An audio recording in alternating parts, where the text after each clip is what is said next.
Ito naman yung tanim natin na avocado mga guys, no. Ayan. So napakalaki na. Yung iba nandun.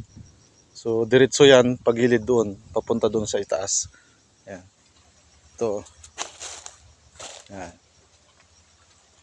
Nandun yung iba. Diretso yan hanggang doon. Ayan. Pero nahuli yun. Ito yung nauna na. Ito yung malaki na. So marami tayong mga tinanim dito mga guys, no, sa ating lupa. At ayan. So bakit pala tayo nagtatanim ng ganito mga guys? Siyempre habang bata pa tayo ngayon, pinaghahandaan natin yung pagdating ng panahon na tayo tumanda. Ayan.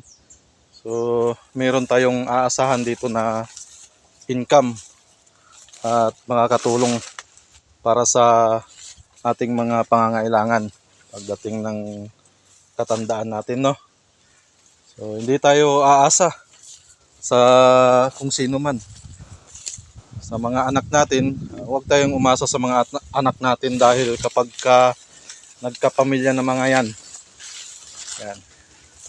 wala na rin, mahirap humingi, no. So mas maganda talaga yung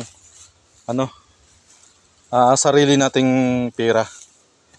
So ayan, kahit na sariling anak natin, ayan, mahirap humingi mga guys. Kaya habang bata-bata pa tayo ngayon, ito, puspusan yung pagtatanim natin para sa pagdating ng panahon na mga guys, no. Yun. So diretso yan mga guys, yung mga nyug natin, dami. So ito yung mga bagong avocado natin. Ayan, doon tayo galing. So nandito na tayo banda sa may 1/4 pa lang to. Ayan. So ayan, yun ang dahilan mga guys kung bakit tayo nagtatanim ng mga fruit bearings, kahit na tagal naman ang paghihintay nito. Siyempre yan, bubunga at bubunga din dito mga guys.